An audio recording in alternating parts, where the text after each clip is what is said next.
Good morning, girls and boys. How are you doing today? Good? Okay. That's good to hear. Thank you for sharing with me. I hope that you're all doing well, and I hope that you guys all had a really good week at school or at home or wherever you were with whoever you're with. Today, Mrs. Sophie is going to share a story with us. Now, here's the thing. She recorded an introduction just like this, where she said hi, she asked how are you doing, and then the camera lost it. So now I'm here and I'm saying good morning, but I want you guys to know that she also hopes you're doing well and she also misses you. So today, she's going to tell you the story about how Jesus healed a sick little boy. And some of your friends acted it out and it was super fun. I was there and it was awesome.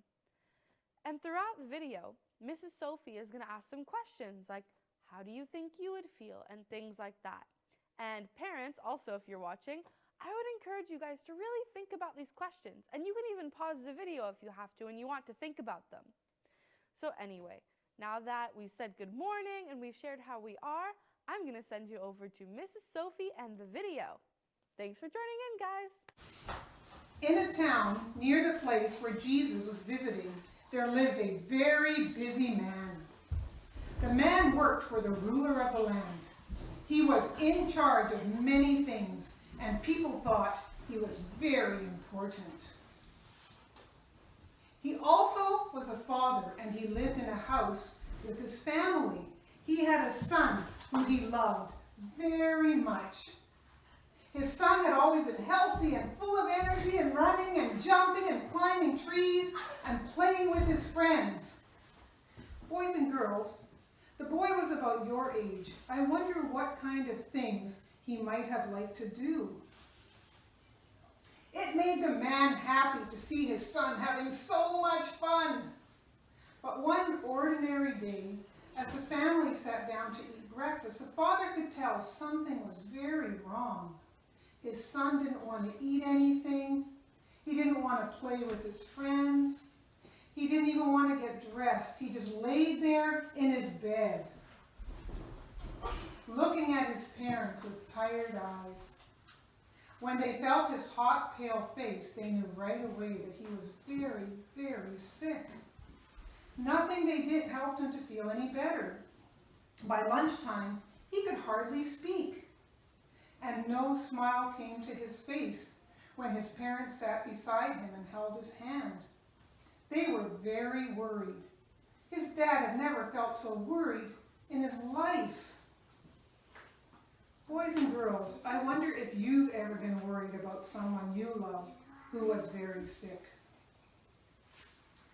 As the dad was worrying about his son and trying to figure out what to do, he had a thought. He remembered Jesus, the one everyone was talking about. Jesus could heal people. That's what everyone said. He knew that Jesus was close by in a city not too far from his. So the father bent down and kissed his son and then headed straight for the door. And the father hurried as fast as he could down the street, out of the city, along the road, to the next town. Maybe he thought, Jesus can make my son well again. Maybe what people had said about Jesus was really true. Boys and girls, what do you think? Do you think that Jesus could make the son well again? When the father got to town, he found Jesus.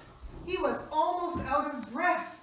He had just enough left to beg Jesus to come with him. Jesus did not answer the man right away. Instead, Jesus said something about how people didn't believe in him unless he did a miracle. Please, Jesus, the father begged again. If you don't come with me, my child will die. Then Jesus answered in a most amazing way. He told the father he could go back home. Jesus told him his son would live. The father believed in Jesus' power, and he knew right away that Jesus was telling the truth. Without another word, the father headed back home. As the father was way home, his servants met him with some wonderful news. His son was healthy again. Can you just imagine him outside, running and playing with his friends as though he'd never been sick? The man asked his servants, when had this miracle happened? And he wasn't surprised when they told him the time. It was right at the time when Jesus had said, "Your son will live." Imagine how the family felt when they were all together again that night. Their boy was all better, and they knew for sure that Jesus is God's son. Boys and girls, I wonder how the family felt about Jesus after the wonderful way Jesus had made the boy well. I wonder how it felt to meet Jesus and trust him with your whole heart.